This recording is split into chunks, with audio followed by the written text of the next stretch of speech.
Muito bem, estamos de volta com o Educador Entrevista, recebendo a Carla de Almeida, coordenadora do Sereste, e o Herbert Alves, que é o técnico de segurança do trabalho do Sereste.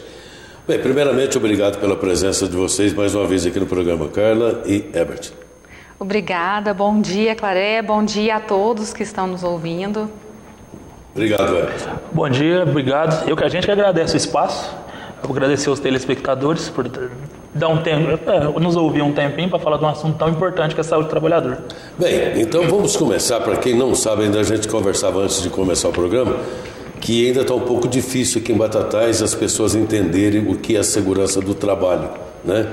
Que é uma coisa que não é só válida para o trabalhador, mas principalmente para o empregador, porque a falta de segurança no trabalho tanto pode gerar lucro como prejuízo para a empresa. Carla, fala para a gente um pouco o que é o Sereste. Bom, o Sereste, ele é um centro de referência em saúde do trabalhador. Ele está voltado na área de prevenção de doenças e acidentes relacionados ao trabalho. O Sereste, ele vem para trabalhar em conjunto com as empresas e para estar orientando também os trabalhadores no formas de prevenir o acidente. Essa é a função principal do Sereste. Trabalhamos também na área de vigilância em saúde, na reabilitação dos trabalhadores. Temos o fisioterapeuta, que todos os acidentes que acontecem, que precise de um atendimento para voltar esse trabalhador mais rápido ao seu trabalho, nós temos um profissional capacitado para isso. Mas o foco nosso, o nosso trabalho é a prevenção. Então, seria na área de segurança e saúde do trabalhador. Bom, e no caso de acontecer qualquer acidente dentro de uma empresa, essa empresa, obrigatoriamente, ela tem que informar esse acidente, o nome do trabalhador para vocês? Como que funciona esse processo? É importante, existe um protocolo. Todas as vezes que acontece um acidente de trabalho, deve-se passar por uma unidade básica de atendimento, ou a UPA, ou o hospital, e lá falar que estava trabalhando quando acidentou, para ser feito uma RAT, que é o primeiro documento de notificação, é um registro do acidente de trabalho. A partir daí, esse documento é informado para a gente, chega uma via para o Sereste, para nós trabalharmos em cima de ações educativas, e outra via para a empresa, onde ela vai emitir a CAT. Que a CAT é um comunicado do acidente de trabalho para o INSS. Só que eu ressalto bastante a importância de ser notificado todos os acidentes. Então, por exemplo, se eu sou autônomo, eu sou pedreiro, servente de pedreiro, eu me machuco, se eu sou doméstica, se eu sou aposentado, eu também devo falar que eu estava trabalhando na unidade básica, na unidade de atendimento, na UPA, para que eles façam também a notificação, registrem isso, porque é um acidente de trabalho. E com isso, todos os anos, todos os semestres, nós fazemos um trabalho para identificar em qual é o ramo que mais acontece esses acidentes, que ações que o Sereste pode estar realizando para estar ajudando o trabalhador, para estar prevenindo um acidente, trabalhar junto com a empresa também, ações educativas. Essa é a importância da notificação. Eu estava ouvindo esses dias uma reportagem, uma matéria. Existe também o acidente do trabalhador em trânsito? Como é que funciona isso? Sim. O acidente de trabalho, ele também pode ser de trajeto. Então, se eu vou para minha casa, do meu trabalho para minha casa, da minha casa para o trabalho, e eu me acidento nesse meio tempo, é um acidente de trabalho. Mas atenção, quando acontece o acidente, se eu desvio o meu percurso, eu passo numa farmácia, eu passo em uma loja, eu passo num banco, eu já perdi já não é mais um acidente de trabalho, porque eu não fiz o percurso casa-trabalho, trabalho-casa. Então ele não caracteriza acidente de trabalho. E é importante quando eu falo da notificação de uma CAT, porque todas as vezes que um acidente tem um afastamento acima de 15 dias, se tem que fazer uma perícia junto ao INSS. E lá você apresenta documentos que comprovem que você estava trabalhando. A perícia vai acabar acatando como doença acidentária e o trabalhador tem estabilidade. Então, quando eu volto a trabalhar de um afastamento que é por acidente de trabalho, eu tenho estabilidade de 12 meses. Então, é um direito do trabalhador, né? É importante que ele saiba disso também. Então, assim, às vezes o trabalhador, chega muitos casos para a gente, nossa, não fez a CAT, não preencheu uma RAT, eu fiquei com medo de ser mandado embora, ou eu não tinha conhecimento disso. Então, assim, é direito do trabalhador a emissão, que a empresa emita essa CAT para ele, porque é uma identificação de um acidente de trabalho. E para a própria empresa é importante essa identificação, porque se eu sei que eu estou fazendo muita CAT, se eu estou emitindo muito comunicado, significa que tem algo errado na minha empresa. Às vezes falta de treinamentos, falta de utilização de EPIs, falta de documentos, algo não está funcionando. Então é uma alerta para que eu possa estar sanando esse problema dentro da minha empresa. Bom, Herbert, a gente também falava antes do programa, aí você mesmo até que deu alerta, de que em Batatais é um pouco difícil das pessoas entenderem e adotarem, né, a questão da segurança no trabalho. Por quê? Você nota isso aqui em Batatais? Grande parte das empresas aqui de Batatais é de empresa familiar. E é muito difícil a profissionalização da diretoria da empresa. Porque ao se tratar de segurança do trabalho, muitas pessoas veem segurança do trabalho como um gasto. E segurança do trabalho não é um gasto, é um investimento.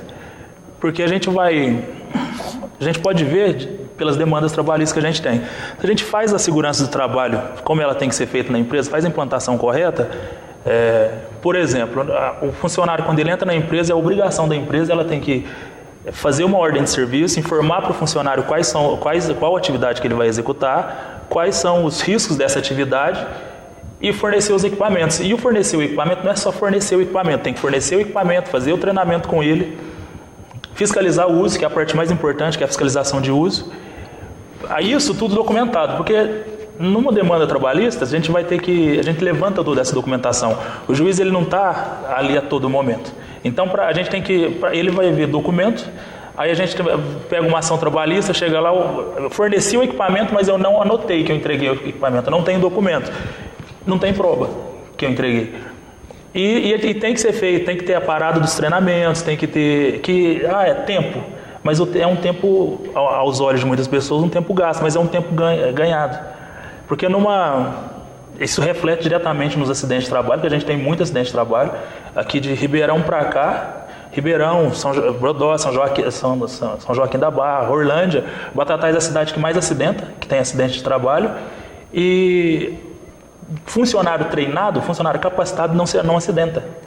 Então as empresas elas fazem uma economia não muito inteligente. Eu não vou comprar equipamento agora, não vou parar para fazer treinamento agora, porque vai impactar no tempo da empresa e eu vou ter prejuízo. Não, eu vou estar ganhando, porque isso lá na frente meu funcionário não vai se acidentar, eu não vou perder tempo com ele.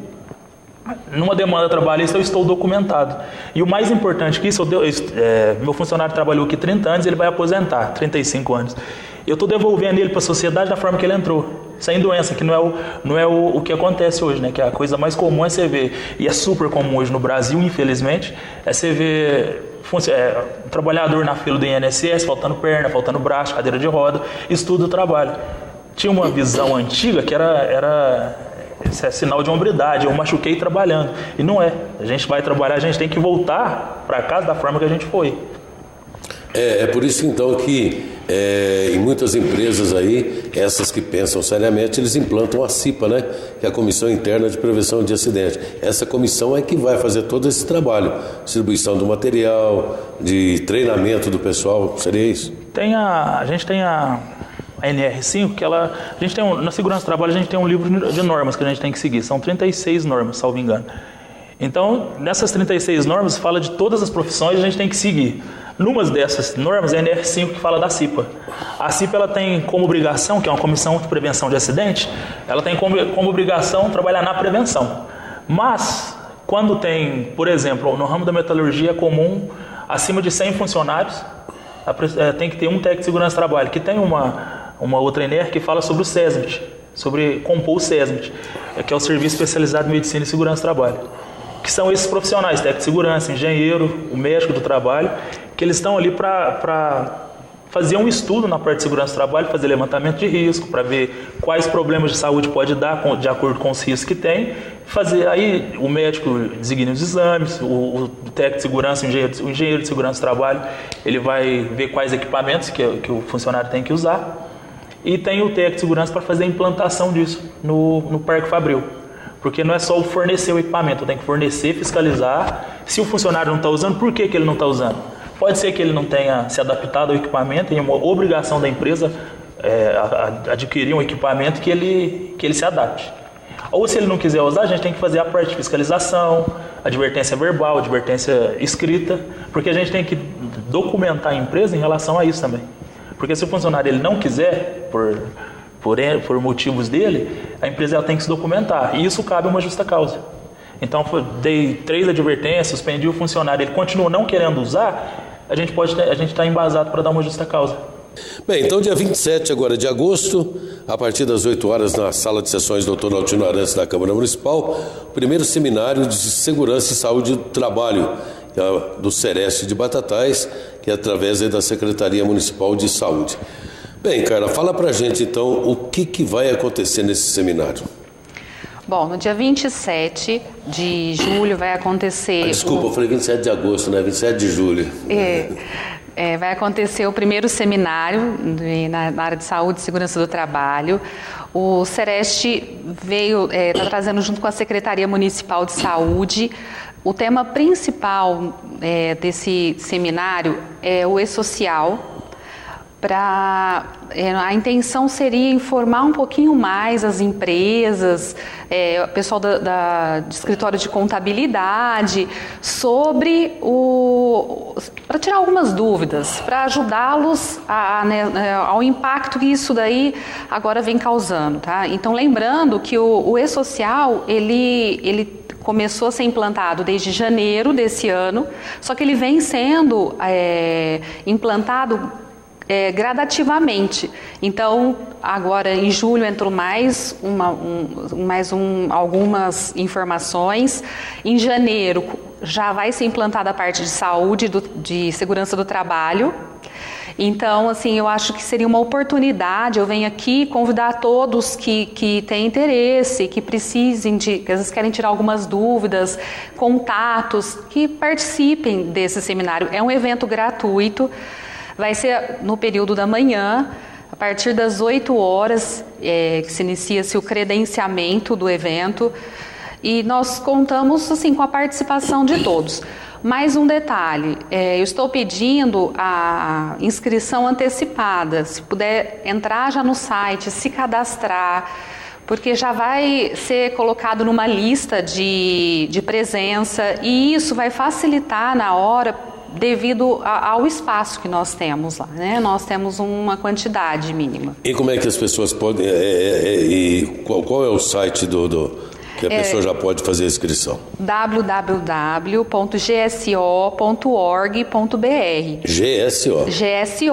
GSO é um dos parceiros dos palestrantes, é um grupo de saúde ocupacional. Eles têm uma equipe de engenheiros, de participantes lá que fazem ações educativas, faz orientações com relações a diversos temas na área de segurança do trabalho. Então, inclusive o e-social. E um dos palestrantes, que é o Mário Márcio, ele é o presidente desse grupo de saúde ocupacional, que ele vai também estar efetivamente falando lá para a gente um pouquinho sobre isso.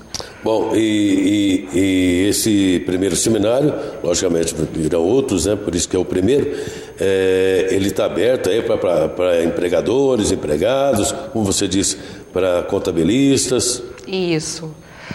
Nós abrimos para todo o público em geral, né, de preferência o pessoal que está com algumas dificuldades, que tem curiosidade sobre o tema, que estão pesquisando, estão tentando aí. Agora, esse E-Social, eu achei ele muito interessante, porque ele veio para simplificar, tá certo que ele está causando ainda, tumultuando um pouquinho, porque muita informação junta, mas ele vem para agregar, principalmente para os trabalhadores, porque todas as informações trabalhistas, previdenciárias, vão ser implantadas num sistema único. Então, eu acredito que isso venha contribuir bastante para os trabalhadores.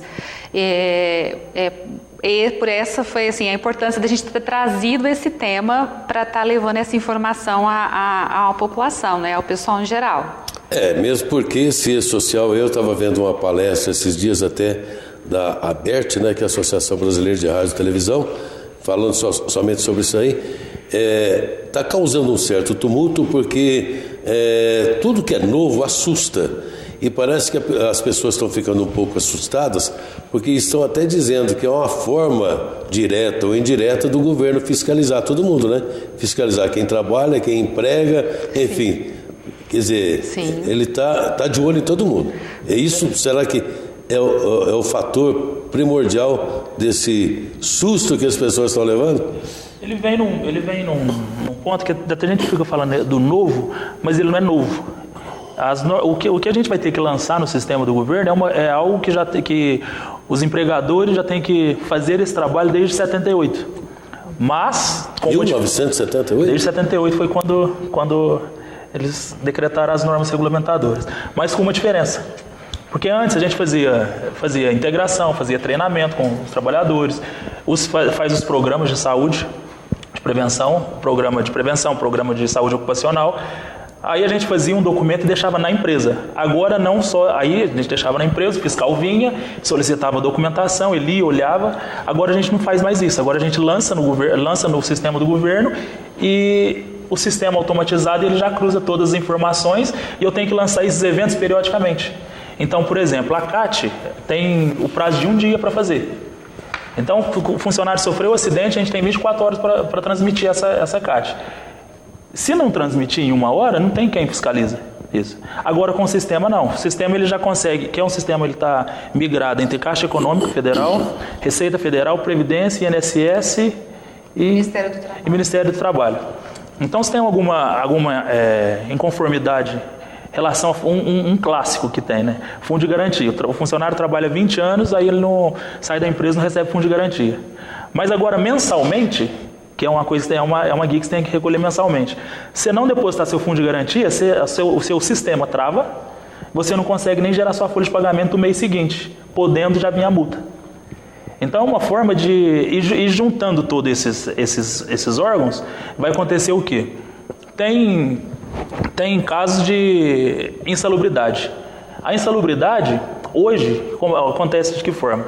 O funcionário ele trabalha, a empresa ela informa ou não, que tem muitas empresas que não informam que o setor é insalubre.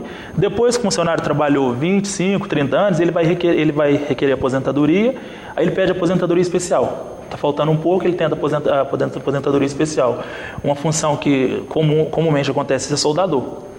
Aí ele volta na empresa, ele pede um PPP, um perfil profissiográfico previdenciário, que a empresa informando todo o período que ele trabalhou na empresa, se ele tinha risco ou não.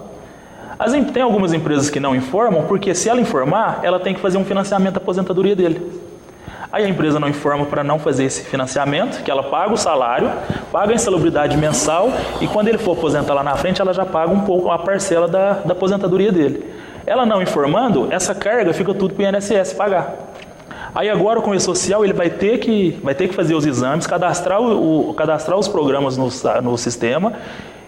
O local é insalubre, então o governo ele já te manda sua folha de pagamento com a insalubridade e com o valor de financiamento. Então você já recolhe. Porque o governo ele tá em algum ponto ele está tomando prejuízo nessa parte de aposentadoria. O Ministério do Trabalho ele não tem pernas para fiscalizar todas as empresas. Então o sistema agora é informatizado, chega para eles as não conformidades. Eles vão nas não conformidades e quando for um auditor do Ministério na empresa hoje, ele já vai no lugar certo. essa tal empresa está com problema de fundo de garantia. Já chega na empresa, eu quero as guias de fundo de garantia. Não está fornecendo equipamento, eu quero as fichas de equipamentos dos profissionais. Então agora, é um sistema que está batendo diretamente com o nosso jeito brasileiro. Quer dizer, trocando em miúdos, é uma declaração de renda. É parecida. Por exemplo, se você vai no dentista, fez um tratamento dentário lá, ele te deu a nota, que ele é obrigado a dar o recibo ou dar a nota, sim, né? E você não declarou que você fez aquele pagamento, alguma coisa está errada. Alguma coisa está errada. Né? Aí agora, uma parte importante é a Caixa Econômica tá nisso. Porque a Caixa Econômica ela tá, então tem que pagar a hora extra. Você não está pagando, aí você não está pagando a hora extra, você não está declarando aquela hora extra, a Caixa já está sabendo que você não está declarando. Então não tem como fugir mais. Ou você se adequa e volta a repetir, não é algo novo. É novo, assim, da forma que veio muito rápido em partes, que já está desde 2014. Mas agora começou a cobrar. Muita gente estava pensando que, como muitas coisas aconteceram no Brasil, vai postergar mais um pouco e não vai dar certo. Não vai postergar porque ele já começou nas 150 mil empresas maiores do Brasil, que as que faturam mais de 78 milhões. Então essas empresas elas já está rodando o sistema. Então se já está rodando para quem tem dinheiro, para quem tem muito dinheiro, para média e pequena empresa não tem essa chance de postergar. E agora o governo ele vai ficar mais em cima, é uma forma dele economizar e de dividir. O problema é da empresa, a insalubridade é da empresa, a empresa que vai ter que financiar, não é o governo que vai ter que pagar. Então vai ter que colocar. Aí conversando com um amigo meu sindicalista, ele sempre tem o outro lado. Mas isso é um movimento para tributar mais, o governo quer mais. Também. Mas eu, como trabalho na área de prevenção, eu não posso achar que é uma coisa ruim, porque para a saúde do trabalhador é um sistema muito importante. É um sistema que vai realmente monitorar a saúde do trabalhador, ele vai delegar as obrigações da empresa, a empresa tem sim a obrigação de cuidar da saúde do trabalhador e ela vai ter que fazer isso. E o trabalhador, que na NR6, ela tem a parte da obrigação do trabalhador em relação ao equipamento, por exemplo, a empresa ela tem que fornecer, fiscalizar, e tem a do trabalhador também. O trabalhador ele é obrigado a usar. Se ele não usar, a empresa pode tomar as sanções necessárias. Como você falou, pode até provocar uma demissão por justa causa. Com certeza. Antes da gente voltar aqui no assunto do seminário, só para relembrar o pessoal, me surgiu aí uma dúvida. O Sereste, ele é um órgão que é federal, estadual, municipal, o que ele é? O Sereste, ele faz parte da Secretaria Municipal de Saúde do município. Ele é regional, pertence os municípios do Vale da Cachoeira, também nós atendemos, que são Brodowski, Altinópolis, Cajuru, Cássia dos Coqueiros, Santo Antônio da Alegria, Santa Cruz da Esperança. Então, ele também recebe uma verba que é federal, mas ele atua como regional. Ele atende o município de Batatais, fazendo parte da nossa Secretaria de Saúde, e a região do Vale das Cachoeiras. Então quem banca o Sereste é o governo federal? Praticamente. Não, vem essa verba e a Prefeitura Municipal ela é parceira, ela tem toda a participação, né, com os funcionários, ela tem a parte, ele é municipal, né, no caso ela atua, né, no nosso município e é também complementado com verbas do município. Mas ele existe no país inteiro? O Sereste? Sim. O Sereste, em vários estados existe o Sereste, eles são divididos de acordo com regiões, então, região de Ribeirão, região de Franca, todos eles possuem um Sereste que é regional e atende outros municípios, então atende nessa linha. Ações educativas, vigilância em saúde do trabalhador, atendendo sempre, a gente sempre pensa em média e alta complexidade. Nunca, assim, o Sereste já não é a porta de entrada igual uma UPA. Ele machucou, fazer um curativo, isso não. Mas ele tem que ser um suporte para esses acidentados saibam onde eles têm que ser direcionados. Antes que aconteça um acidente também, nós temos por obrigação fornecer orientações. Quando os municípios também solicitam a ajuda do Sereste em termos de inspeções, em termos de ações educativas também no município, o Sereste também está presente. Bom, você citou uma coisa na resposta anterior. O Sereste não tem poder de, por exemplo, multar, punir uma empresa que não esteja cumprindo as regras. Não, o Sereste ele não tem poder de polícia. Sim. Até existem alguns Serestes que atendem uma regional maior, que possui sim esse poder de polícia. Mas nós entendemos que o Sereste, a principal ação dele é educativa. Então seria de orientação. Nós estamos do lado da empresa também. Sim. Nós queremos contribuir com a empresa realizando ações na área de segurança e saúde do trabalho. Pensando que nós não podemos ser um SESMIT da empresa, nós não podemos estar lá dentro, executar a função de um técnico de segurança. Mas nós podemos fazer medidas de ações educativas dentro da empresa para ajudá-las a que essa parte da segurança do trabalho funcione e evite a ocorrência de doenças e acidentes de trabalho. Certo, acho que está bem explicado então o que é o Sereste, como que funciona toda essa engrenagem. E voltando agora ao seminário do próximo dia 27, então repita para mim aí, Carla, como é que as pessoas interessadas, pessoas que talvez não estivessem sabendo desse seminário ou tomaram conhecimento através desse panfleto que vocês estão divulgando aqui, né? Mas não sabia o que era na realidade. Onde se inscrever, quem pode se inscrever? Sim, então o evento vai acontecer na sexta-feira, no dia 27, a partir das 8 horas, é a hora que inicia o credenciamento. Quem pode se inscrever? Quem tiver interesse, a população no geral, as empresas, principalmente o pessoal de RH, de CIPA, SESMIT, a parte de escritório de contabilidade. E assim, o evento ele é gratuito, no período da manhã. As inscrições devem acontecer pelo site da GSO, nós estamos pedindo que seja antecipada pelo www.gso.org.br.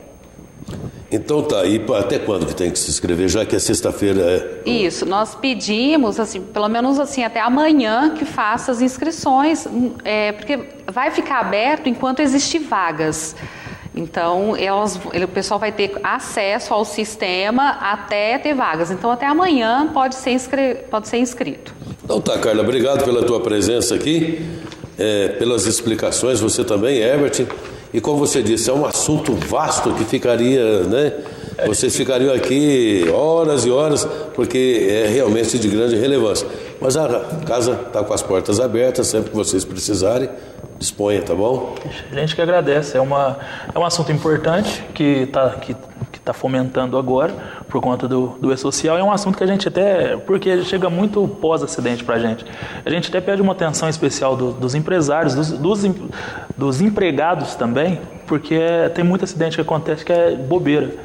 E a gente que agradece o espaço, a gente está à disposição, sempre que precisar, surgir alguma dúvida, a gente está lá de porta aberta. A casa é de vocês. Obrigado, Carla. Eu agradeço também a atenção, o espaço que vocês estão sempre dando oportunidade para o Sereste estar aqui.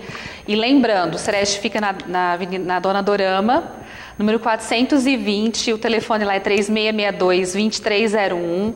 E assim, trabalhadores, empregadores, se tiverem dúvidas, procurem o Sereste.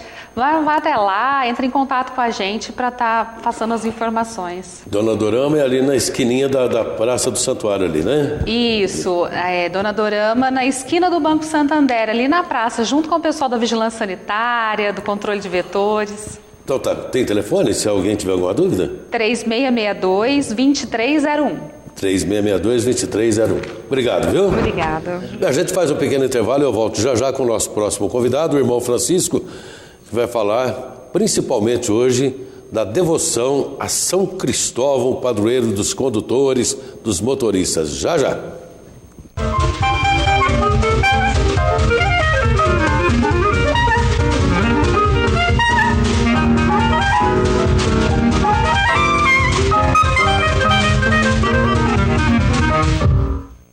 Muito bem, estamos de volta com o Educador em Entrevista, agora recebendo o irmão Francisco Alves Ferreira.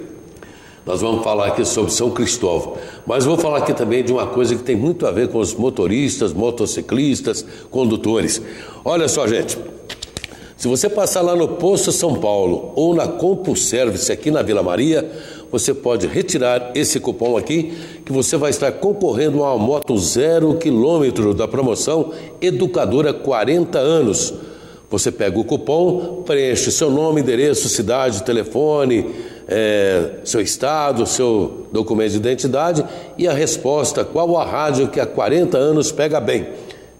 Coloque a resposta, traga aqui na urna, aqui na Educadora, que no próximo dia 15 de setembro, durante a festa de San Genaro, vai acontecer o sorteio. Você pode levar aí essa moto aí com documentação, com tanque cheio, com tudo certinho aí. Lá no Posto São Paulo também tem, na CompuService também tem a urna. Então já pega lá no Posto São Paulo, pega na CompuService, preencha.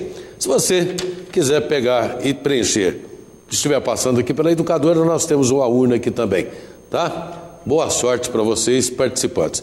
Irmão Francisco, muito obrigado pela presença. Nós aqui agradecemos, Claré, vocês da Educadora, pelo convite.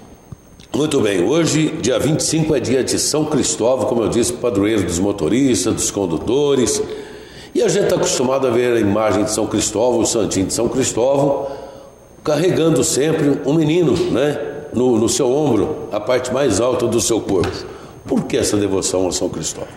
Bom, antes de mais nada, eu acho que o dia de hoje, dia do motorista, é importante nós refletirmos sobre essa devoção, obviamente, inclusive dizermos da festa que teremos hoje à noite em seu louvor, e também olhar um pouquinho para a questão daquilo que está diretamente ligado, melhor dizendo, ao motorista, que é o trânsito. Né? Vamos dar também depois uma pincelada sobre essa questão aí da situação de trânsito no nosso país, no Brasil, que eu acho que é um dia bom para a gente refletir essas coisas, porque a gente pede na devoção a proteção de São Cristóvão, mas não adianta nada eu pedir a proteção de São Cristóvão se eu não tomar as medidas necessárias para me proteger e proteger aqueles com os quais eu estou viajando no veículo, ou aqueles outros que estão também fazendo uso das estradas, das ruas, os pedestres, motoristas, ciclistas, motociclistas e tantos outros. Mas vamos então, primeiramente, à questão de São Cristóvão, né? É preciso dizer, antes de mais nada, que a Igreja Católica, ela nem sempre desde os seus primeiros anos, ela teve os chamados processos de canonização. Então, como é que se considerava uma pessoa santa nos primeiros séculos do cristianismo? Se considerava pela aclamação popular. Então, geralmente, quando uma pessoa morria, dependendo do tipo de morte e vida que ela tinha, as pessoas já aclamavam, santos, né? Súbito já, santo já, e por aí afora, por aclamação popular, se passava para a devoção, e a igreja então acolhia isso. Com o passar dos séculos, a igreja foi percebendo que havia um certo exagero, principalmente no aspecto, às vezes muitas coisas lendárias eram misturadas, muitas coisas pagãs eram misturadas. Banalizado o negócio. Banalizaram o negócio. Então a igreja, ela passou então, a partir de então, a fazer o chamado processo de beatificação, processo de canonização, que hoje nós sabemos é uma coisa muito séria. Para a igreja declarar que uma pessoa é santa, a igreja simplesmente revira a vida da pessoa de perna para o ar. Só para se ter uma ideia, antigamente havia, no primeiro milênio, uma figura que depois foi extinta, mas que a expressão que se dava era advogado do diabo. O que significa o papel do advogado do diabo? Quando existia uma pessoa que era candidato à declaração de santidade, então se abria um processo, então você tem o chamado advogado da causa, aquela pessoa que vai ser incumbida de apresentar todas as provas, testemunhos, fotografias, escritos, etc. É o que vai defender. Para defender que essa pessoa é santa. E do outro lado, então, esse chamado advogado do diabo, ele tinha o papel justamente de procurar o errado, de procurar o negativo daquela pessoa. Então ali se travava uma batalha interessante de dizer qual de nós dois vamos vencer. Não, eu vou mostrar para você que essa pessoa não é santa. Então, mas era uma coisa positiva no sentido de não permitir que uma pessoa que não tivesse uma vida realmente digna fosse declarada. Mas por que eu fiz esse preâmbulo? Para dizer que no caso de São Cristóvão e no caso de alguns outros santos dos primeiros séculos, né, que nós podemos aqui elencar aí São Cosme e Damião, São Cristóvão, mesmo São Sebastião, embora São Sebastião já existam algumas atas mais confiáveis, né? Santa Luzia, Santa Úrsula. Então, muitos santos veio com sua história envolvido em lendas justamente porque não havia esse processo. E São Cristóvão, que é o santo que nós estamos falando hoje, é um deles. Nós sabemos que os registros históricos que a gente tem, por exemplo, da igreja primitiva, logo após a morte e ressurreição de Jesus, dos apóstolos, né? Inclusive vale destacar que a igreja hoje, em primeiro lugar, ela não celebra São Cristóvão, ela celebra São Tiago, que é o apóstolo que foi martirizado no ano de 42, ou seja, foi o primeiro apóstolo mártir, que também é celebrado no dia 25 de julho, e todos nós conhecemos Santiago de Compostela, com aquela basílica majestosa e com toda a devoção que se tem na Espanha. É justamente o santo que nós comemoramos também hoje, que é um apóstolo. E depois, Clarezinho, você que conhece bastante também sabe que nós tivemos outras figuras como Santo Inácio de Antioquia, São Policarpo, São Justino, mas estes santos, eles deixaram muitos escritos. Eles estavam nas comunidades, eles estavam nas ciências, na filosofia. Então é fácil você encontrar, por exemplo, o diálogo de Trifão com Justino, é fácil você encontrar cartas de Santo Inácio de Antioquia, da sua viagem do Oriente para Roma. Então isso está documentado não só nas coisas da igreja, mas na filosofia, nas ciências de maneira geral. Então é fácil você falar, esse cara existiu, está aqui provado e tal. Mas aí nós chegamos em São Cristóvão. O que nós temos de São Cristóvão? Nós temos uma história que foi muito passada oralmente falando, que é chamada, na antiguidade, todos nós sabemos, a tradição oral. Quando eu citei esses santos, porque eram estudados, então, como exemplo do apóstolo Paulo, então eles tinham acesso à cultura, à arte, à educação, mas a maioria esmagadora das pessoas não sabiam ler, não sabiam escrever, não sabiam absolutamente nada. Então, o que existia era muito a tradição oral. Né?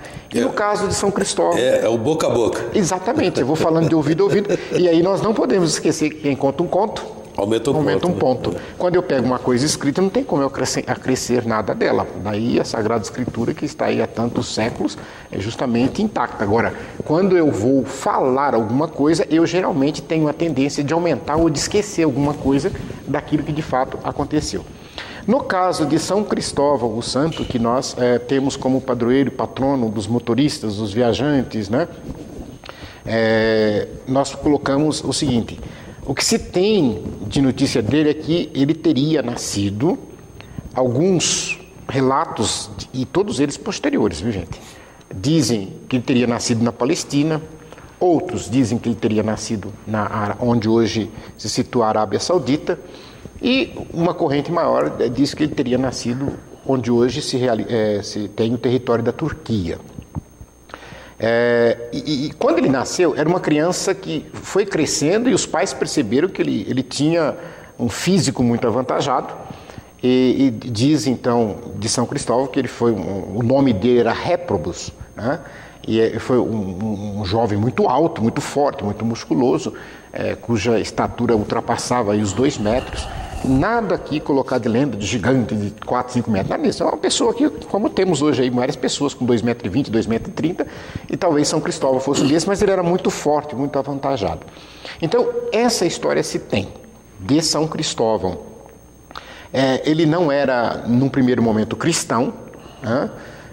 Muito se falava, porque na época, o Império Romano, nós sabemos, porque isso eu estou falando, gente, entre o ano 200 e 300, ou seja, século III. E Cristóvão é muito forte, e as pessoas diziam para ele, você é um forte guerreiro, você no exército ninguém vai ganhar de vocês, você tem que servir uma pessoa forte. E aí agora então entra a história que a gente fala de mescla com a lenda. Por isso que a gente diz assim, a igreja ela se reserva o direito de não assinar ou de dizer que é verdade ou que é mentira. Então por isso que a gente fala que é lenda. A lenda, ela significa algo que tem coisas que são verdadeiras e que tem coisas que às vezes são acrescentadas. Mas aí disse que ele foi, Cristóvão, no caso Réprobus, né? Ele teria ido trabalhar para um rei, no exército desse rei, E realmente todo mundo gostava de Cristóvão, porque realmente ele, nas batalhas ele dificilmente era derrotado. E nesse sentido, um certo dia, ele estando junto com outros membros ali do exército do rei, o menestrel lá diante do rei, ao declamar uma poesia, ele citou nessa poesia que ele estava dizendo a palavra diabo. Ele citou o nome de Satanás, diabo, né? E no momento em que o menestrel disse isso, o rei teria feito o sinal da cruz, porque esse rei era cristão. Só que Cristóvão não era, ele não sabia o que era isso. E Cristóvão, olhando, ele achou esquisito. Então, após o menestrel terminar sua apresentação, ele foi até o rei e perguntou para o rei: que sinal é esse que o senhor fez? Eu nunca vi ninguém fazer isso, o que significa esse sinal? E o rei teria então explicado para ele: olha, eu fiz esse sinal para me proteger. Porque quando foi pronunciado o nome de Satanás, demônio, diabo, seja lá o que for, para que nenhum mal me atinja, esse sinal me protege. Aí o Cristóvão perguntou: mas quer dizer que o diabo pode atingir o rei, pode fazer mal para o rei? Então o diabo é maior que você, o diabo é mais poderoso que você. E eu prometi aos meus pais que eu serviria o mais poderoso. Então eu vou procurar o diabo para servi-lo. E ele abandonou o rei e saiu procurando. E encontrou uma tropa de cavaleiros, cujo chefe dessa tropa de cavaleiros era uma pessoa muito má. E ele, encontrando, ele perguntaram para ele: para onde você está indo? Porque ele já era conhecido, pessoal, gigante, né? Onde está indo o gigante? E todos queriam junto com ele, né? E ele disse assim que estava procurando Satanás. E o chefe dos cavaleiros ficou intrigado, né, com ele, né?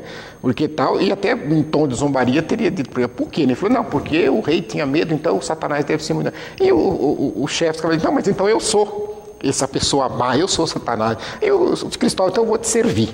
E começou a andar com esses cavaleiros, e indo pela estrada, em determinada época, passaram diante de uma cruz. Quando eles viram a cruz, o chefe dos cavaleiros mandou desviar. E toda vez que passavam, ele me desviava. Aí Cristóvão ficou intrigado e foi perguntar para o chefe: por que você desvia do caminho todas as vezes que nós passamos por aqui? E Cristóvão teria dito, aliás, o chefe dos cavaleiros teria dito: olha, nós desviamos porque ali tem uma cruz e eu não gosto da pessoa que eles dizem ter morrido nessa cruz, que tinha o nome de Jesus Cristo, e que dizem que ressuscitou e que é Deus, que é o Todo-Poderoso e tal, então eu não passo na frente daquela cruz. E aí Cristóvão então disse: então você tem medo da cruz. E se você tem medo da cruz é porque quem nela morreu é mais poderoso que você. E é a esse homem que eu quero servir. Não sei quem é, mas é a Jesus Cristo que eu quero servir. E aí ele abandonou os cavaleiros e começou a procurar como ele faria para servir Jesus Cristo. E ele encontra, diz a história, um eremita. E esse eremita então conta toda a história de Jesus Cristo para ele. E diz para ele: você quer servir Jesus Cristo, você tem que fazer jejuns, você tem que... E ele se recusou. Ele falou: não, mas eu não quero fazer isso, né?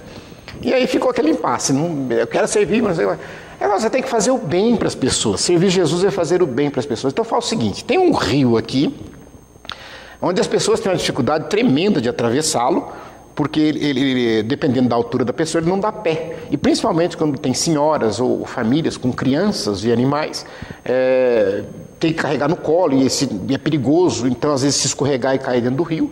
Então você poderia ficar aqui, você ajudaria as pessoas a atravessar, ou então orientaria para elas qual o caminho mais certo para ir, para não afogar, não precisa nem de você carregar todo mundo e tal. E ele gostou dessa proposta que o eremita fez a ele, e ele ficou então morando ali na beira daquele rio, e ele ajudava as pessoas, orientava as pessoas: vai por aqui que tem pedra, vai por aqui, não vai por aqui que é fundo. Ou então quando tinha mulheres com crianças ou pessoas doentes, idosas, ele carregava, porque ele era grande, ele punha no colo, punha no ombro, punha no pescoço e atravessava as pessoas ali. E assim sendo, ele foi gostando muito daquilo que ele fazia. E aí, certo dia, à noite, ele estando na sua casa ali, ele ouviu uma voz que chamava Cristóvão. E o nome dele não era Cristóvão, era Réprobos, mas chamava Cristóvão, né? Porque a palavra Cristóvão significa condutor de Cristo. Cristóvão, aquele que conduz Cristo. Cristo, de Cristo. Que vai com Cristo, que carrega Cristo.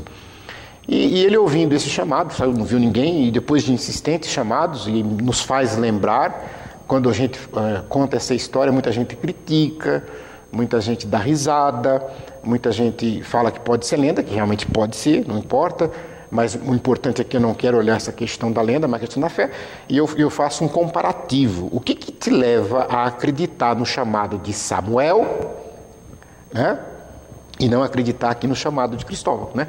Porque nós sabemos que o sacerdote Eli, isso está na Bíblia, e todo mundo, ninguém discute isso, né? Quando acolheu Samuel e ouvia a voz, Samuel ouviu a voz, Samuel, Samuel, e ele levantava e foi até o sacerdote. Você me chamou? Não, eu não te chamei. Quer dizer, quem que estava chamando? Ele foi entender depois que era Deus que o chamava. E também Cristóvão não entendeu, mas ele simplesmente, numa das últimas vezes que saiu, ele viu que tinha uma criança que queria atravessar o rio. Ele simplesmente colocou a criança, como fazia, no ombro e foi atravessando o rio. Só que na medida em que ele entrou nas águas, ele percebeu algo diferente no peso. Está parecendo chumbo, está muito pesado. E ele foi como que afundando, né? E ele foi com muita dificuldade, ele conseguiu atravessar o rio. E depois, no outro lado da margem, ele perguntou, né? Nossa, mas você tem um chumbo tão pesado, mais pesado que o mundo, né? E nesse momento a criança teria dito para ele, você acabou de carregar o Salvador do mundo. E aí Cristóvão, a partir daquele momento, disse, então, agora eu encontrei aquele a quem devo servir. E aí ele se tornou um cristão fervoroso, a exemplo de Sebastião, a exemplo de Luzia, a exemplo de Águeda, de Perpétua, de Felicidade, de Paulo apóstolo, de Policarpo, de Justino, de tantos outros. Isso aqui eu estou contando uma história de pouco mais de 100 anos depois, né? Seria como se eu estivesse falando da princesa Isabel ou de coisas do século passado. E ele então se torna um cristão fervoroso e ele usa então toda aquela força daquele para anunciar o evangelho, por onde ele passa, falando de Jesus Cristo, falando das maravilhas do cristianismo. E aí, é claro, o Império Romano se incomodou e começaram então a perseguir Cristóvão. E nós estávamos na época de Diocleciano, era o imperador, e ele então determina que Cristóvão fosse assassinado, né? Ele fosse morto. E aí vem uma saga toda que a história conta da captura de Cristóvão. Como foi essa saga, irmão? É mais alguns dados que são muito interessantes, né, na história desse santo da igreja, que quando o imperador determina que ele seja morto, então seja que ele seja preso, então saem, é claro, várias pessoas à sua captura, né, soldados do Império Romano, para capturar Cristóvão. Mas era muito difícil capturar Cristóvão, primeiro, por ele conhecer o mato, por ele saber andar por aqueles lugares. Segundo, pelo seu tamanho. Todo mundo tinha medo de chegar perto, porque se chegasse perto, não ia conseguir. Como é que eu vou amarrar esse homem? Como é que eu vou conduzi-lo para o suplício, etc. e tal. Mas uma coisa interessante é que os primeiros enviados, aquelas tropas, envia 20, envia 10, porque ele é muito forte, 2 não dá conta. E quando eles chegavam, eles encontravam Cristóvão, né?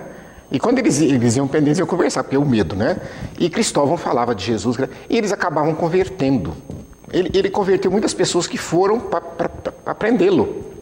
Uma coisa interessante, né?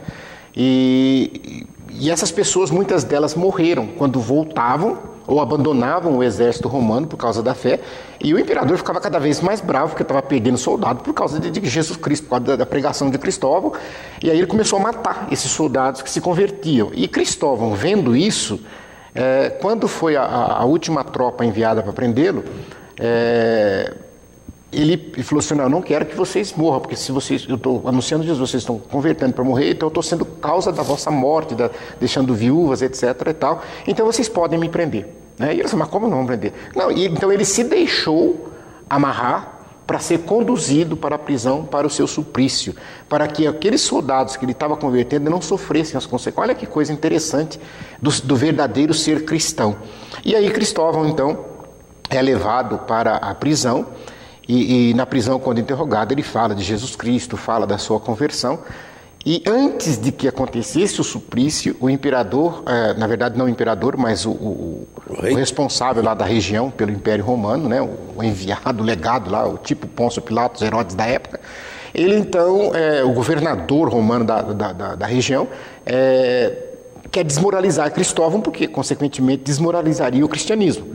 Então o que ele faz? Ele ele contrata 2 prostitutas, né? Uma chamada Aquilina, a outra não me recordo o nome agora. E essas 2 prostitutas, elas são enviadas à noite à cela onde Cristóvão estava preso esperando a morte.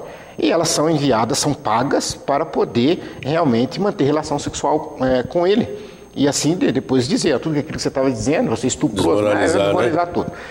E essas 2 vão, e os soldados, claro, abriram as celas para ela entrar, e Cristóvão estava lá.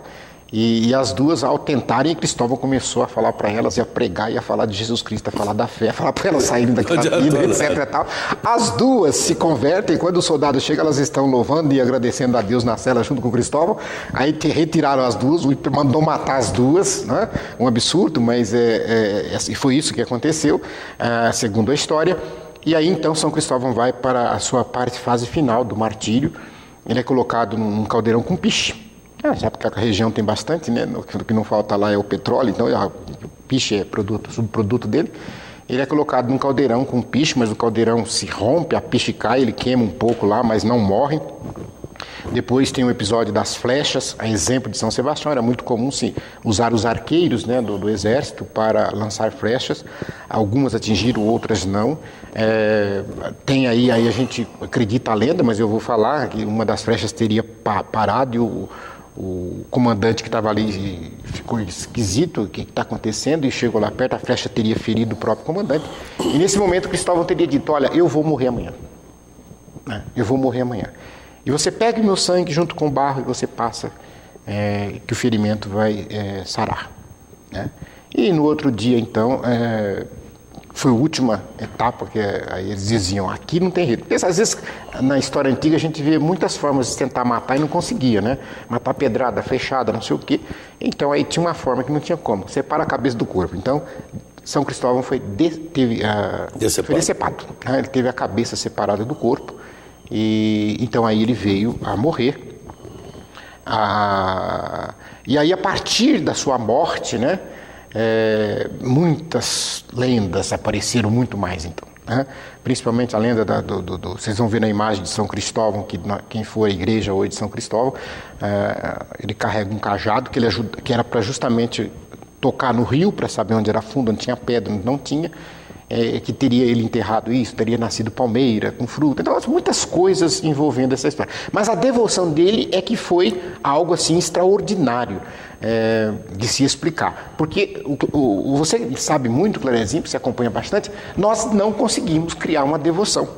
Quando a gente quer impor uma devoção, ela não pega, não é assim que funciona. Eu acho que tem esse transcendente por trás, tem essa ação de Deus por apelo, trás. Né? Aquele apelo popular. Mas por que essa história aqui pegou e essa aqui não pegou? Até isso que eu ia falar. Se é uma lenda, porque, como o senhor disse, a gente estava conversando no intervalo, a igreja não conseguiu, juntando filosofia, teologia, arqueologia, não conseguiu reunir nada sobre ele. O que se sabe é sobre lenda.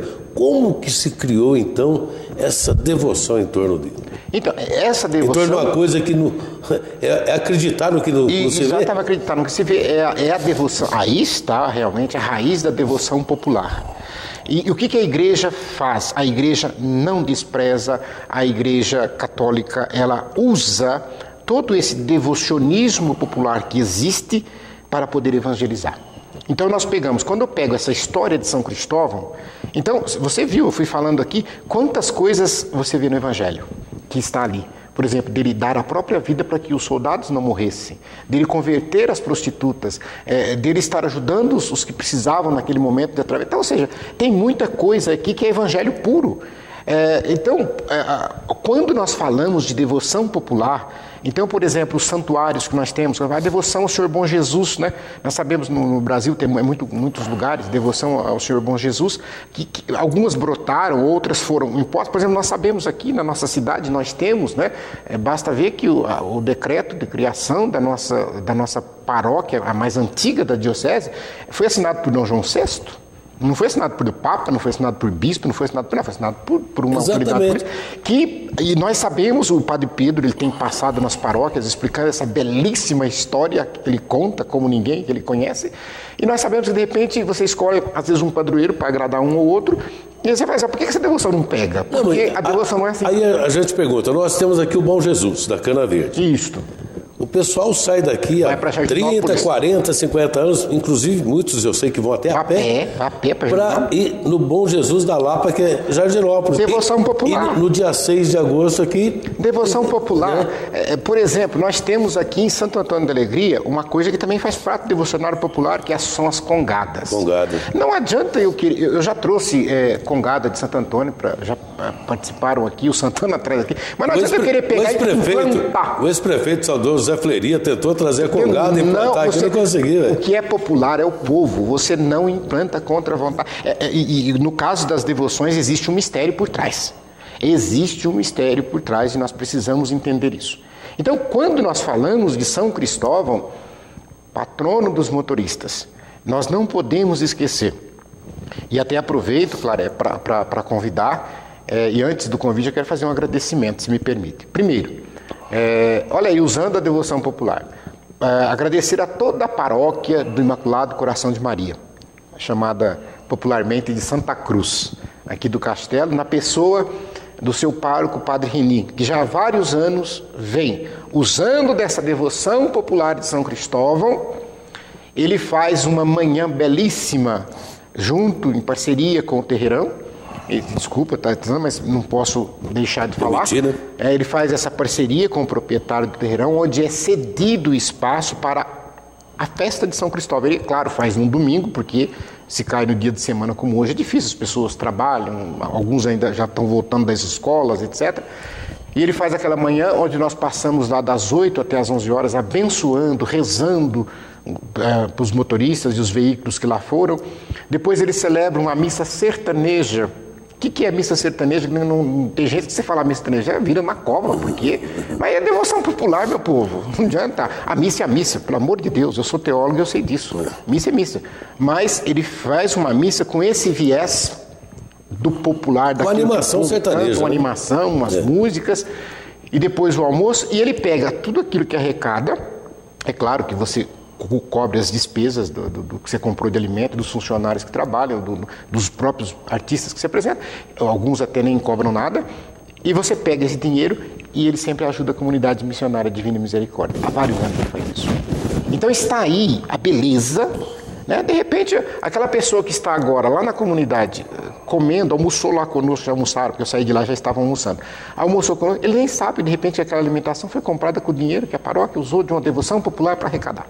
Está aí a beleza, isso é bonito. Outra coisa, nós sabemos, hoje é o dia dele, 25 de julho. Então, aqui em Batatais nós temos uma igreja dedicada a São Cristóvão. E eu quero te convidar, quando você for em São Paulo, porque a devoção a São Cristóvão, ela é antiquíssima. No Brasil, ela não é tão grande, mas na Espanha, se você for... Cristóvão Colombo, né? Por que ele chamava Cristóvão? Por causa de São Cristóvão. E todos os Cristóvãos antigos é por causa de São Cristóvão. E ali na Avenida Tiradentes, eu não sei se você lembra, lá tem uma igreja, inclusive é tombada, porque é um patrimônio histórico e cultural da cidade de São Paulo, Igreja de São Cristóvão. Hoje era 6 horas da manhã, o padre estava lá na calçada, benzendo os carros que passavam. E hoje ela fica o dia inteiro lotada, tamanha a sua devoção. Então, aqui em Batatais, nós temos a igreja de São Cristóvão, no bairro do Jardim Anselmo Testa, um belíssimo templo, construído na época em que o Padre Eloy era o pároco da Paróquia Bom Jesus, ali ainda pertencia à Paróquia Bom Jesus da Cana Verde, não esquecendo da contribuição dos padres claretianos, de modo especial hoje Bispo de Assis, né, do Argemiro, que ajudou muito na construção de vários templos, mas principalmente daquele templo de São Cristóvão.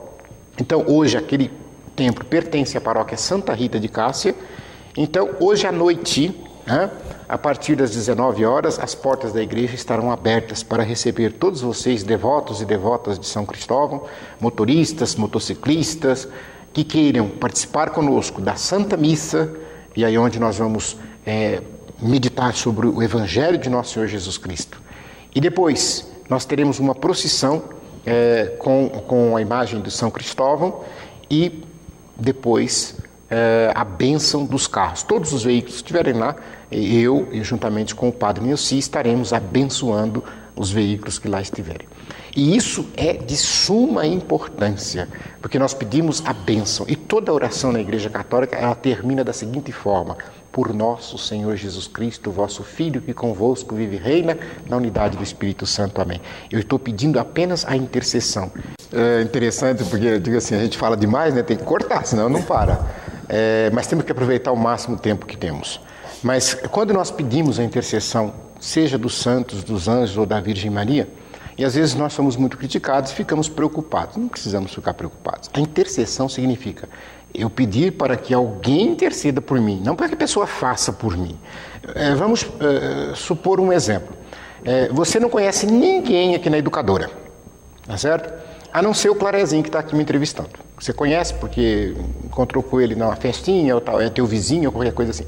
Se você precisar de uma coisa de qualquer funcionário daqui, ou se você precisar de uma coisa da proprietária, dos proprietários desta empresa, você vai chegar direto no proprietário e pedir para ele: faz isso por mim? Mas eu nunca te vi, não te conheço. É muito fácil falar não para você. Agora, se você chegar e falar: Claré, eu não conheço, mas você conhece. Você não pede para a Valéria, você não pede para o Fernando, você não pede para ele fazer isso por mim. Aí um pedido do Clarezinho é diferente para eles atenderem, porque eles são amigos. Eles vão atender não por causa de você, eles vão atender por causa do Claré. Coitado. Então, quando eu peço... Assim, você sabe que é assim. Por exemplo, se você não conhece o prefeito, você não conhece o prefeito, mas você precisa de um favor dele, às vezes você pede para alguém que está lá na prefeitura que conhece, essa pessoa vai interceder por você. Então, quando eu peço alguma coisa pela intercessão da Virgem Maria, eu não estou pedindo para que Nossa Senhora faça, porque ela não vai fazer, quem vai fazer é Jesus. Mas agora, se por acaso eu achar que eu sou mais importante do que Nossa Senhora, do que São Pedro, São Paulo diante de Jesus, aí a coisa virou de perna pro ar. Aí já fala direto com o homem. Eu já falo direto com o homem. Às vezes na comunidade eu falo direto com o dono dos porcos. Eu falo, não é assim que a coisa funciona. Mas então, quando eu peço a intercessão dos santos, eu tenho que prestar atenção. É porque os santos já estão na glória. Os santos já estão mais juntos de Deus do que nós, que aqui ainda estamos lutando e brigando com a nossa carne para podermos buscar a santidade. Agora, o Clarezinho falou uma coisa importantíssima antes. Quando eu peço a intercessão, no caso do motorista, para não acontecer acidente, para que não tenha veículo roubado, para que não aconteça, mesmo como pedestre, porque não é só quem está dirigindo, a maioria das vítimas de trânsito não é quem está dirigindo, é o pedestre, é o ciclista. Então nós pedimos a proteção para que nenhum mal nos aconteça nesse sentido, nenhum acidente nos aconteça. E que nós prometemos tomar todo o cuidado para que isso não aconteça. Eu vou citar um exemplo. Se você vai lá hoje na missa e pede a intercessão de São Cristóvão, e depois sai da igreja, toma cachaça e pega o volante e vai dirigir, meu Deus do céu, o que adianta você pedir? Seria a mesma coisa de você ir no médico e o médico pedir para você tomar um remédio e você não tomar. A cachaça não vai casar bem com a água benta. Não combina com a água benta, uma repele a outra nesse sentido. Então, temos que tomar cuidado. Por isso que está aí as campanhas inúmeras de se dirigir num bêbado. Leva um motorista que não bebe, ou então chama um táxi, ou então vai de carona, vai a pé dependendo da distância e tantas outras coisas. Por que eu estou dizendo isso?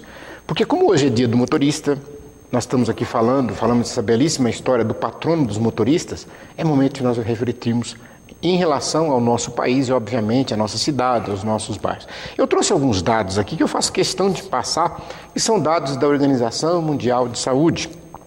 Gente, olha só, é muita coisa. 1.200.000 pessoas morrem por ano. É uma Campinas, uma Guarulhos praticamente. 1.200.000 pessoas morrem por ano de acidentes de trânsito. E as maiores vítimas são os pedestres, ciclistas e motociclistas. Agora, por que eu citei a estatística mundial? 1.200.000 pessoas. Pois bem, no Brasil... Olha só, no Brasil esse número está chegando próximo a 60.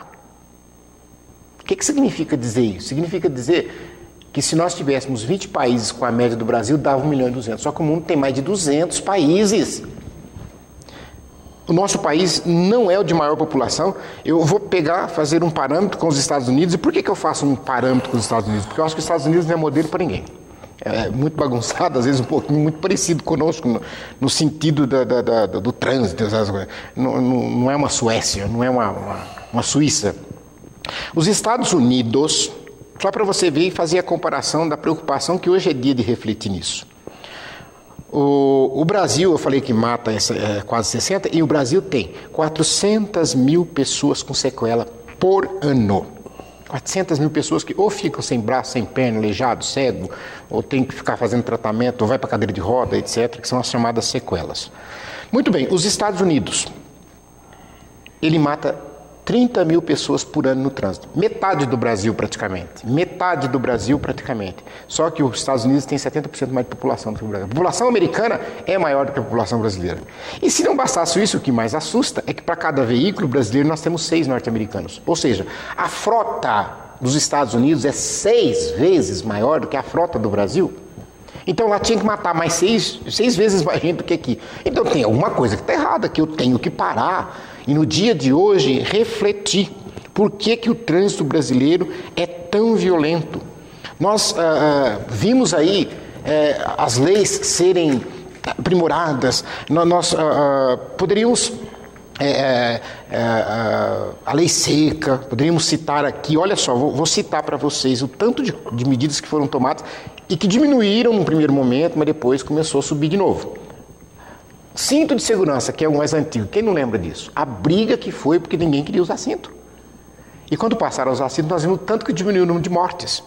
Capacete das motos. Eu lembro porque eu estava na ativa e eu sempre falava para meus policiais, não corram atrás de moto porque o motorista está sem capacete. Porque tinha viatura que ia atrás, perseguia para poder multar. Você vai matar a pessoa. Se você conseguiu parar, faz o que a lei manda. Multa e tal. Agora, não vai correr atrás, deixou amanhã ou depois, ou ele vai voltar a usar capacete, ou então ele vai ser apanhado. Eu falei da lei seca. O preço das multas é um absurdo que se cobra o preço das multas, mas quer dizer, visando prevenir. Perder ponto na carteira. Perda de ponto na carteira, suspensão de CNH, reciclagens, as cadeirinhas, airbag. Então, quer dizer, tem um monte de atitudes sendo tomadas. Agora, eu também faço uma crítica e chamo a atenção a uma reflexão nesse dia de hoje. Quais são as razões para tanta gente estar morrendo no trânsito? Principalmente inocentes. Olha lá, primeira, motoristas despreparados. Né? Segundo, veículos sem manutenção. Tem gente que acha que andar sem retrovisor não tem problema. Né? Tem gente que acha que andar com pneu careca não tem problema. Né? Então, os veículos que não têm manutenção adequada. Terceiro, ruas e estradas em estado de calamidade, esburacadas, sem condição mínima de segurança, sem sinalização, sem iluminação, que já é uma coisa terrível, pedestres sem educação. Eu me lembro, há uns 40 anos atrás, eu estava lá na Avenida São João, os mais antigos lembram, eu já nem sei como é que está a Avenida São João, de 40 anos atrás. Mas a Avenida São João tinha trânsito normal. E tinha as faixas de pedestre, e de uma faixa de pedestre da calçada até a outra esquina, tinha um ferro com as correntes. E uma delegação japonesa, certa vez, andando pelo centro de São Paulo, e o guia turístico mostrando, aqui a Avenida São João, aqui é Largo do Paissandu, não sei o quê. E o japonês ficou olhando aquela corrente, ele não resistiu, ele perguntou, mas por que tem essas correntes? E o guia disse, essas correntes para que as pessoas não atravessem fora da faixa. Ele deu risada. Por quê? Porque a faixa existe para quê? Mas o pedestre não é educado a isso. Né? E também tem umas passarelas meio portuguesas que eles fazem, que a pessoa prefere correr no meio da pista do que fazer aquela passarela. Mas são os pedestres que não são bem educados, a educação aqui seria de suma importância. Né? O governo omisso que nós temos, que às vezes só dá uma resposta quando uma tragédia acontece, quando um ônibus cai, mata 30, 40 pessoas, quando 3, 4 carros se envolvem num acidente, quando já se sabia que aquela curva era lá, quando sabia que o buraco estava ali, quando você sabia que a placa não estava lá. E eu completo, Clarezinho, dizendo, policiamento eficiente. Eu não gostava de policiamento de trânsito, eu gostava de policiamento no ato criminal. De trânsito eu nunca gostei, mas eu não posso dizer que o policiamento eficiente, a gente sabe o tanto que os policiais sofrem, e que fica assim, joguetinho na mão do prefeito, na mão do governador, na mão não sei de quem, porque às vezes são encarados como para engordar o caixa do governo, né? Então vai fazer multa. Né? Eu coloquei aqui até o maior absurdo que eu vejo, às vezes, que a gente sabe que nesse Brasilzão velho de guerra tem, dá prêmio para o policial que mais multa. Está criando uma fábrica. Você está criando uma fábrica de multa. Né? Prêmio pelo maior número de multas, o que é isso? Que incentivo é esse? Outra coisa, os radares. Os radares existem para quê? Todo mundo sabe, é para ser preventivo. Mas onde que eles colocam os radares? Para prevenir? Não, para multar, para dar dinheiro. Por quê? Porque eles escondem os radares. Porque o radar, gente, é o seguinte, você viu o radar, você sabe, aqui eu diminuo a velocidade porque tem um radar. Então, você diminuiu, não vai acontecer o acidente, vai tranquilo. O radar é para isso. Então, eu teria que ter sinalização. Tem um radar aqui. Mas não, eles escondem atrás da moita, atrás da placa. Para quê? Para ganhar dinheiro. Porque quanto mais eu multo, mais dinheiro eu ganho. E as empresas que são terceirizadas, que fazem isso, é o absurdo que nós vemos. Tá? Então, eu teria que falar no dia de São Cristóvão sobre essas reflexões em relação ao trânsito, né? Que nós estamos ainda muito distante daquilo que seria o desejável. Tá certo, muito bem explicado. Acredito que quem acompanhou essa entrevista também aprendeu muito, como eu também aprendi muito, né? Sobre essas histórias, lendas, realidades, a gente não sabe. O importante é a gente acreditar naquilo que a gente não vê. Aí está a nossa verdadeira fé. É por isso que as pessoas têm fé em São Cristóvão. Obrigado, irmão. Eu é que agradeço. E não poderia deixar, como sendo hoje, a gente sabe que muita gente trabalha, muita gente está para a usina, está para o pedágio, está no hospital, alguns já voltaram para a escola. Eu quero encerrar o programa de hoje dando a bênção para todos os motoristas, para aqueles que não podem comparecer hoje à igreja. Então eu peço a você agora que receba essa bênção de Deus. A nossa proteção está no nome do Senhor, que fez o céu e a terra. Por intercessão de São Cristóvão, eu clamo agora a Deus, os anjos do céu, para que te acompanhem em todas as viagens que você fizer. Que Ele possa estar sempre intercedendo por você e pela sua família. Seja por onde for, nas estradas, nas ruas, que nenhum mal lhe aconteça. Que os anjos do Senhor sempre te acompanhem. Em nome do Pai, e do Filho e do Espírito Santo. Amém. Recadinhos finais do nosso programa. Falamos aqui, né, no último bloco, sobre trânsito, sobre moto, sobre carro. Você quer ganhar uma moto? Não perca essa chance. Passe lá nos postos São Paulo, 1, 2, 3. Passe também na CompuService aqui no bairro da Vila Maria. Retire esse cupom que é da promoção Educadora 40 anos. Essa é minha. Essa é a promoção. Você preenche os seus dados aí no cupom, nome, endereço, cidade, telefone, documento de identidade, respondendo a pergunta: qual a rádio que há 40 anos pega bem? Responda, né? Rádio Educadora. E é uma moto Honda mais vendida no Brasil. E você pode deixar o cupom já onde você retirou, no posto São Paulo, então na CompuService, ou pode trazer aqui que nós temos uma urna de recebimento aqui na Educadora. E no dia 15 de setembro, durante a festa de San Genaro, vai acontecer o sorteio e você vai, com certeza, participar e torcer para que ela seja sua. Não deixe de participar dessa grande promoção dos 40 anos da Rádio Educadora de Batatais. Termina aqui o nosso programa, logo mais às 18h30 Cidade na TV, com mais notícias e informações. E amanhã o Luciano volta, depois do Fique Sabendo, com mais um Educador em Entrevista. Boa tarde para você.